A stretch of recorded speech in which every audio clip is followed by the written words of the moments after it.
സമസ്ത കേരള ജംഇയ്യത്തുൽ ഉലമ കേരളത്തിൽ അക്കാര്യം ഏറ്റെടുത്തുകൊണ്ട് 1920-കൾക്ക് ശേഷം അതൊരു സംഘടിത രൂപത്തിൽ വരികയും അങ്ങനെ ഇവിടെ വിദ്യാഭ്യാസ പ്രവർത്തനങ്ങൾ, മദ്രസ പ്രവർത്തനങ്ങൾ, യുവാക്കൾക്കിടയിലുള്ള പ്രവർത്തനങ്ങൾ എല്ലാം ഏറ്റെടുത്തുകൊണ്ട് മുസ്ലിം സമൂഹത്തിന്റെ എല്ലാ കാര്യങ്ങളും പൊതുവായ അവരുടെ ദീനീയായ സാമൂഹിക രംഗത്തുള്ള മുഴുവൻ കാര്യങ്ങളും ഏറ്റെടുത്തുകൊണ്ടാണ് സമസ്ത കേരള ജംഇയ്യത്തുൽ ഉലമ ഇവിടെ പ്രവർത്തിച്ചു വരുന്നത്. അത് 100 വർഷം പൂർത്തിയാകുമ്പോൾ എല്ലാ സുന്നത്ത് ജമാഅത്തിന്റെ പ്രവർത്തകരും അതിൽ സന്തോഷിക്കുകയും അതിമഹത്തായ ഈ ആശയം സമൂഹത്തിലേക്ക് എത്തിക്കുന്നതിന് വേണ്ടി നമ്മാൽ കഴിയുന്ന എല്ലാ പ്രവർത്തനങ്ങളും നടത്തണം എന്നുള്ളതാണ് ബഹുമാനപ്പെട്ട സയ്യിദ് അവറുകളും നമ്മുടെ ശ്രദ്ധയിൽപ്പെടുത്തിയത്.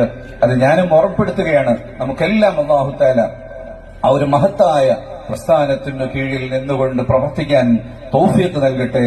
വിശുദ്ധ ദീനിന്റെ ഖാദിമുകളായി നിലനിൽക്കാൻ, പ്രവർത്തിക്കാനും ഈമാനോട് മരിക്കാനും അല്ലാഹു നമുക്ക് തൗഫീഖ് നൽകട്ടെ.